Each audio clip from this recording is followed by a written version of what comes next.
Good morning to all of you my friends. So आप सभी का हमारे सेशन में स्वागत है और आज का सेशन एक प्यारे से थॉट के साथ स्टार्ट करते हैं। Take risk in your life. अगर आप लाइफ में रिस्क लीजिएगा तो दो चीजें होंगी आपके साथ, ठीक है। पहला, if you win you can lead. अगर आप जीतेंगे तो आप लीड करेंगे। एंड इफ यू लूज, अगर आप हारते हैं सो यू कैन गाइड, तो आप गाइड कीजिएगा दूसरों को। ओके, सो इसी थॉट के साथ मैं आप सभी का स्वागत करता हूं daily current affair session by the study tech में। वीडियो को स्टार्ट करने से पहले मेरी आप सभी से पर्सनल रिक्वेस्ट होगी कि अगर आपको वीडियो पसंद आता है तो प्लीज वीडियो को लाइक, शेयर और चैनल को जरूर सब्सक्राइब कर दीजिएगा ताकि आपको हमारी वीडियो की अपडेट मिलती रहे, ठीक है। दूसरी मेरी आप सभी से प्रॉमिस होगी कि जो भी वीडियो में कंटेंट में लेके आऊंगा वो रेलेवेंट होंगे ताकि आपके नॉलेज, आपकी एग्जाम्स, आपकी फर्दर स्टडीज के लिए बहुत ज्यादा इंपॉर्टेंट होंगी। ओके, जो भी डे टू डे लाइफ में न्यूज होती जा रही है उनको मैं एक्सप्लोर करता जाऊंगा आपके लिए, ठीक है। सो चलिए इसी एम्स एंड मोटो के साथ स्टार्ट करते हैं और बढ़ते हैं पहले न्यूज की तरफ। देखते हैं क्या इंपॉर्टेंट न्यूज है। पहला बहुत ही इंपॉर्टेंट न्यूज है, India becomes first country to administer कोविड-19 डीएनए वैक्सीन। जी हाँ, इंडिया पहली कंट्री बन गया है जो कि एडमिनिस्टर कर रहा है, मैनेज कर रहा है कोविड-19 डीएनए वैक्सीन को। इसके रिगार्डिंग मैं आपको इंपॉर्टेंट पॉइंट्स बता देता हूं जो कि एग्जाम में आपके लिए हेल्पफुल होंगे आंसर राइटिंग में, ठीक है। Let's discuss one by one. Okay, पहले इंपॉर्टेंट पॉइंट है, India has become the first country in the world to administer a DNA vaccine against कोविड-19। कोविड-19 के अगेंस्ट में इंडिया पहली कंट्री बन गया है जो कि डीएनए वैक्सीन को निकालकर उसको मैनेज कर रहा है, ठीक है। दूसरा इंपॉर्टेंट पॉइंट क्या है, the ZyCoV D which is the world first plasmid DNA vaccine has been produced by the Ahmedabad-based vaccine manufacturer Zydus Candela and it was administered for the first time in Patna, ठीक है।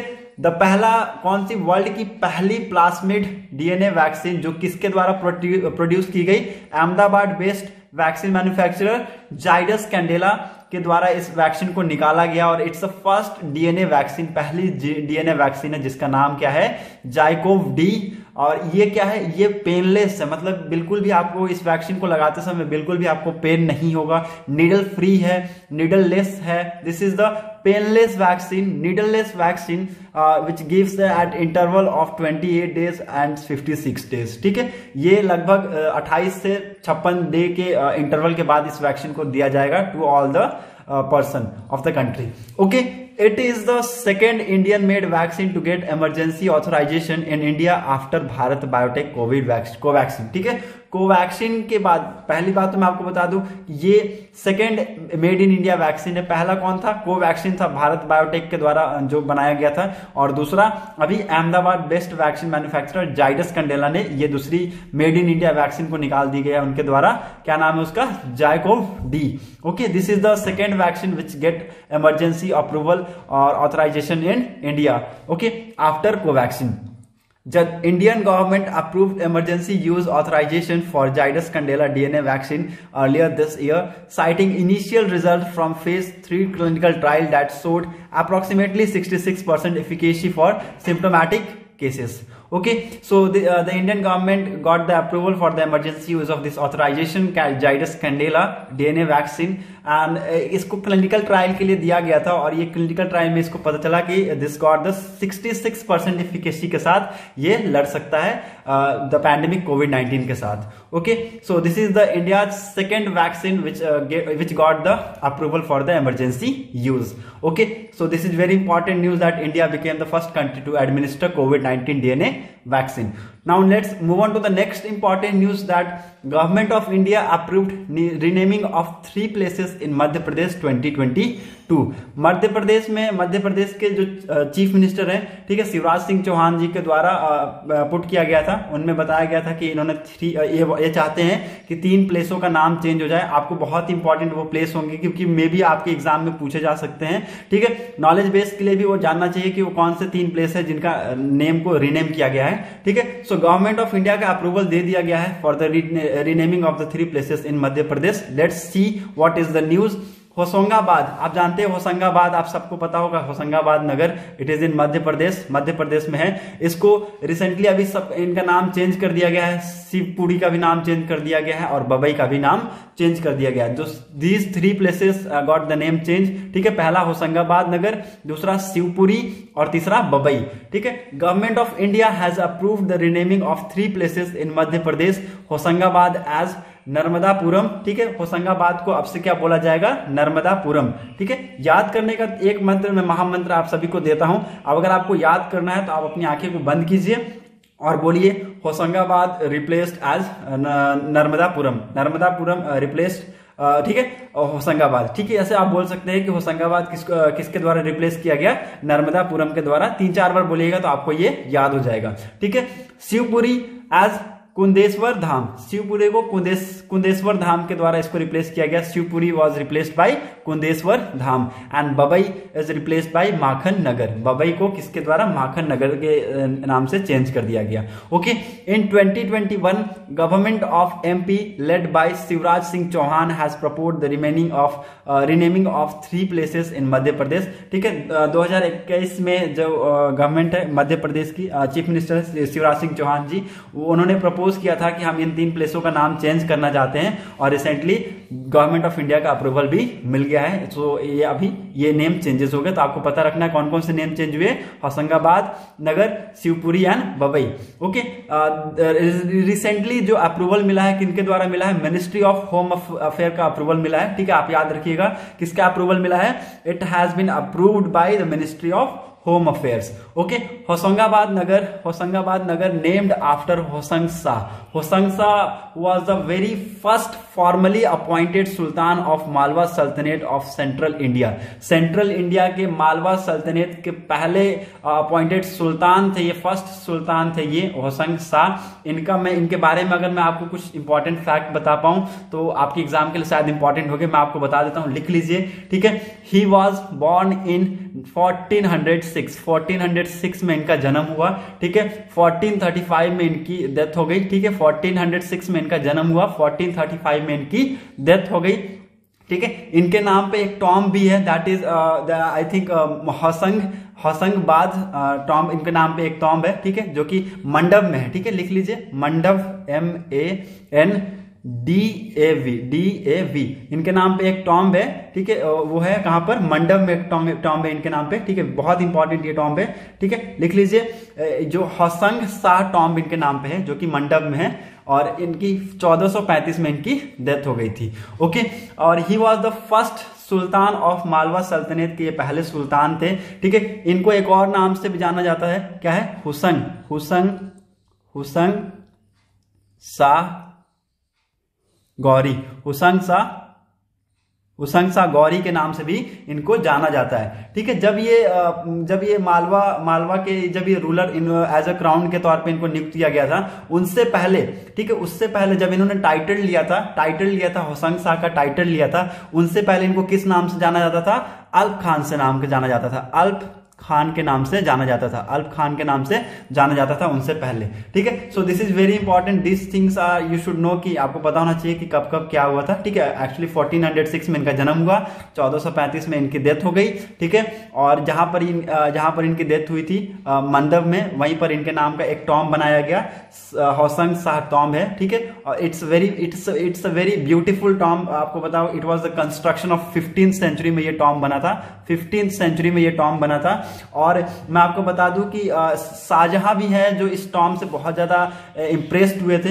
अब ये बोला जाता है कि इन्होंने लगभग 4 आर्टिस्ट को भेजे थे उस टॉम्ब को देखने के लिए before the construction of Taj Mahal. Taj Mahal को कंस्ट्रक्ट करने से पहले इन्होंने अपने 4 आर्टिस्ट को भेजे थे उनको उनका जो टॉम्ब है उनको देखने के लिए, ठीक है। सो आप जान सकते हैं अगर शाहजहां ने भेजे होंगे तो आप सोच सकते हैं कितना वो ब्यूटीफुल टॉम्ब रहा होगा, ठीक है। So his era was very important, ठीक है, बहुत ज्यादा इंपॉर्टेंट था इनका एरा। ओके, सो इनके बारे में कुछ आपको पॉइंट्स याद रखने हैं, आप याद रखिएगा, ठीक है, which may be come in your exam. Okay, Babai has been renamed after renowned journalist and the poet Makhanlal Chaturvedi, ठीक है। बहुत ही फेमस, बहुत ही बड़े legendary journalist and poet Makhanlal Chaturvedi ji के नाम पर बबई को चेंज किया गया एज अ माखनलाल नगर के नाम पे माखन नगर रखा गया। ठीक है, Makhanlal Chaturvedi was born in Babai, he was born in Babai MP में इनका जन्म हुआ था। The government has named a national university of journalism and communication at Bhopal after Makhanlal in 1992. Okay, so these things are very important which should remember in your which may become in your exam, जो कि आपके exams में आते हैं, पूछे जाते हैं। Okay, कुछ फैक्ट मैं आपको बता देता हूं which is related to MP से रिलेटेड फैक्ट आपको याद रखने हैं। ठीक है, इट्स फैक्ट कुछ लिख लीजिए। मध्य प्रदेश की जो कैपिटल है भोपाल है, आप सभी को पता है। ठीक है, मध्य प्रदेश के गवर्नर कौन है? मंजू भाई सिंह पटेल। एंड मध्य प्रदेश के चीफ मिनिस्टर शिवराज सिंह चौहान। ठीक है, गवर्नर और चीफ मिनिस्टर हमेशा याद रखिएगा हर स्टेट के। ठीक है, मे भी आपके एग्जाम में पूछे जाने हैं, कहीं भी कभी भी पूछे जा सकते हैं, और नॉलेज बेस के लिए तो आपको पता होना ही चाहिए। ठीक है, so governor of MP Manju Bhai Patel and the CM of MP is Shivraj Singh Chouhan. ठीक है, so these two things are very important. So recently government of India approved the renaming of 3 place in Madhya Pradesh 2022.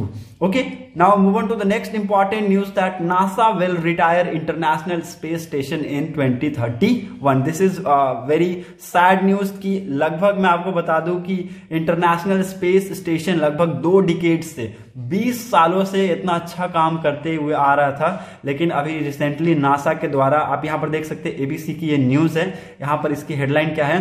The international space station will meet it end in 2030। ये NASA के द्वारा बताया गया है, ये statement दिया गया है। ठीक है, कहां पर क्रैश किया जाएगा इस स्पेस स्टेशन को, ठीक है, और इसके जगह पे क्या आएगा, ये हम सब कुछ डिस्कस करेंगे इस न्यूज में। ठीक है, देखते हैं क्या कुछ इंपॉर्टेंट फैक्ट हैं जो कि आपके एग्जाम के लिए इंपॉर्टेंट होंगे। ठीक है, सो उसको डिस्कस करते हैं। नासा के हिसाब से बताया गया कि इंटरनेशनल स्पेस स्टेशन बस ज्यादा नहीं 2030 तक लास्ट चलेगा। 2030 के लास्ट में ये अपना काम करना बंद कर दिएगा। ठीक है, और ये इसके ये जो स्पेस स्टेशन है इसको कहां क्रैश करवाया जाएगा? It will crash into uninhabited area in the Pacific Ocean known as point Nemo. ठीक है, एक पैसिफिक ओशियन का एक बहुत इंपॉर्टेंट पॉइंट है नेमो, जहां पर अनइनहैबिटेड एरिया है। अनइनहैबिटेड का मतलब क्या होता है? एक ऐसा एरिया जहां पर कोई भी नहीं रहता है, where no ones live. Okay, so उस एरिया में इस स्पेस स्टेशन को क्रैश करवाने की बात की गई है। It will be replaced with 3 free flying space station. किसके द्वारा इसको रिप्लेस किया जाएगा? 3 फ्री फ्लाइंग स्पेस स्टेशन को के द्वारा इसको रिप्लेस किया जाएगा, ताकि अगर ISI अगर रिटायर होगा 2031 में, सो आप इसके बाद भी काम चलता रहे, काम रुके ना। ठीक है, so NASA also selected Houston based Axiom space to provide the ISS first commercial module. ठीक है, नासा ने सिलेक्ट किया है ह्यूस्टन बेस्ड एक्सियम स्पेस को, बताया है कि it will be it's first commercial module. Okay, for over मैंने आपको जैसा कि बताया कि लगभग 2 डिकेड से इंटरनेशनल स्पेस स्टेशन ऑर्बिट करता आ रहा था अर्थ को at the speed of 8 kilometre पर सेकेंड। लगभग 8 किलोमीटर पर सेकेंड की स्पीड से ये अर्थ को ऑर्बिट करता आ रहा था। ठीक है, बहुत अच्छे तरीके से ये काम कर रहा था। अचानक ये अनाउंसमेंट की गई from the side of NASA कि it will continue, it will not be continue after 2031। Okay, recently this announcement has been come from the NASA that spacecraft will cease operation in 2031, after which it fails out in orbit and plunge into the water of the South Pacific region. South Pacific region के water पे इनको crash करना होगा। ठीक है, so this is a very sad news which came from NASA. Okay, इसके बारे में आपको कुछ हिस्ट्री बता देता हूँ, लिख लीजिए, बहुत इंपॉर्टेंट है इससे related. The international space station was brain child of former US president Ronald Reagan. ठीक है, ब्रेन चाइल्ड का मतलब क्या होता है? Ideas, innovation. मतलब कि जो US के फॉर्मर प्रेसिडेंट रह चुके हैं रोनाल्ड रेगन, इनका आइडिया था इंटरनेशनल स्पेस स्टेशन बनाना, इंटरनेशनल स्पेस स्टेशन खोलना। ठीक है, इनका आइडियाज, इनके इनोवेशन से ये इंटरनेशनल स्पेस स्टेशन बना। ठीक है, and who was in 1984 proposed a building a permanently inhabited spacecraft in cooperation with few other countries. Few other मतलब कुछ और कंट्रीज के कॉपरेशन के साथ इन्होंने एक बिल्डिंग को परमानेंटली प्रपोज किया, ठीक है। और उन्होंने कब बनाया ये 1984 में ये बनाया, ठीक है। In 1998 the first piece of space station, 1998 में पहला पीस स्पेस स्टेशन का जो कि एक control module, it was launch into space on board Russian rocket. Russia के रॉकेट के साथ, रशिया के रॉकेट की हेल्प से इन्होंने पहला स्पेस स्टेशन का पहला पीस जो कि कंट्रोल मॉड्यूल को लॉन्च किया गया from the Russian rocket. About 2 week later a crew on board the US Endeavour ship shuttle attached a control module with another part and the unity mode, ठीक है। बाद में धीरे धीरे करके लगभग ये सारे पार्ट्स भेजते चले गए, ठीक है। सो ये इसकी स्टार्टिंग, इंटरनेशनल स्पेस स्टेशन की स्टार्टिंग कैसे हुई थी, इसका पहला पार्ट भेजा गया, कंट्रोल मॉड्यूल भेजा गया रशियन रॉकेट के साथ। उसके बाद 2 वीक के बाद कुछ और भी इनके आइटम्स पार्ट भेजते चले गए धीरे धीरे, ठीक है। It was idea and innovation of former US president Ronald Reagan. इनका आप नाम याद रखिएगा, रोनाल्ड रेगन के आइडियाज और इनोवेशन से इंटरनेशनल स्पेस स्टेशन को बनाया गया, ठीक है। So this is very important. कुछ इंपॉर्टेंट फैक्ट्स मैं आपको बता देता हूं। नासा के जो एडमिनिस्ट्रेटर है उनका नाम क्या है, बिल नेल्सन, ठीक है। हेडक्वार्टर ऑफ नासा कहां है, वाशिंगटन डीसी यूएसए में है। NASA was formed in it was formed 1st of October 1958। 1958 में ये फॉर्म्ड हुआ था और इसके एडमिनिस्ट्रेटर बिल नेल्सन है। इसकी हेडक्वार्टर कहाँ है, वाशिंगटन डीसी यूएस में इसकी हेडक्वार्टर है, okay. So this is very important news कि NASA will retire this international space station in 2031, okay. Now move on to the next important question of the day. Question हम लोग discuss कर लेते हैं, very important. 2 question मैंने आप सभी के लिए लिए, बहुत ज्यादा इंपॉर्टेंट है, ठीक है। पहला क्वेश्चन है which is the host country of African union summit 2022। African union summit अभी जो हुई थी 2022, उसमें किस कंट्री ने होस्ट किया है। ऑप्शन बता देता हूं, ए Zimbabwe, B Mali, C Ethiopia and D South Africa. I'm going to give the answer. C will be the answer of this question. Recently इस समिट को किसने, इथोपिया ने इसको समिट को वो किया था, ठीक है, इसको स्टार्ट किया था। African union summit 2022 recently begins in AU headquarter Aedes Ababa, Ethiopia. The summit was held amidst a range of military coup and the coronavirus pandemic in the country. ठीक है, किसके लिए हुई थी ये समिट, एक्चुअली किस लिए हुई थी, to take the decision in the range of military coup and the coronavirus pandemic in the continent, ठीक है। So the 55 member of AU also face pressure to put for the ceasefire in the host country Ethiopia, where a 15-month war has killed thousands of people and starved many more, ठीक है।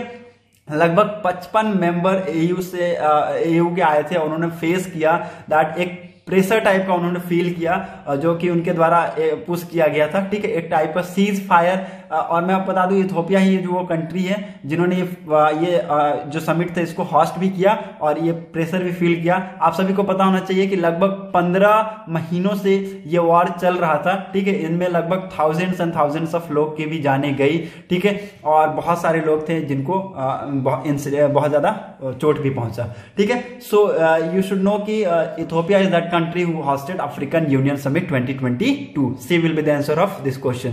Now move on to the next important question, that development of design studios.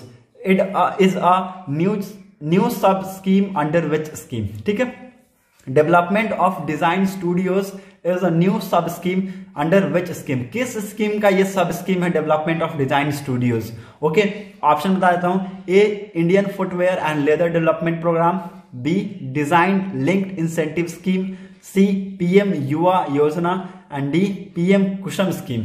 Okay, I am going to give the answer. A will be the answer of this question. Indian footwear and leather development programme की ये second sub scheme है. क्या है? Development of design studios. Okay, Indian footwear and leather development programme has been approved for the continuation from 2021-2022 with an outlay of 1,700 crore as per the Ministry of Commerce. ठीक है, ministry of commerce के द्वारा approval दिया गया था कि it will remain its continuation from 2021 to 2022 with an outlay of 1,700 crore. ठीक है, so this has been approved by the Ministry of Commerce.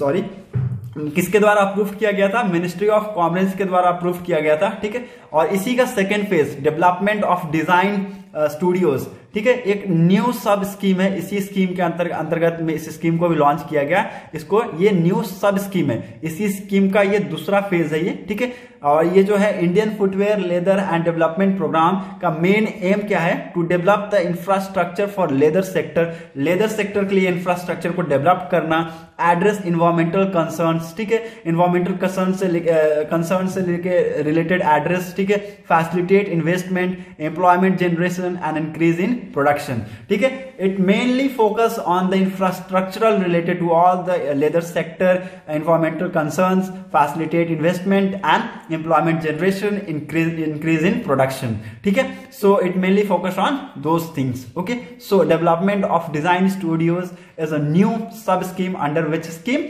Indian footwear and leather development program। A will be the answer of this question, okay। So that's it for today's video analysis। अगर आपको हमारी video से content relevant मिले तो please video को जरूर like कर दीजिएगा, शेयर कर दीजिएगा और चैनल को सब्सक्राइब कर दीजिएगा ताकि आपको हमारी वीडियो की अपडेट मिलती रहे।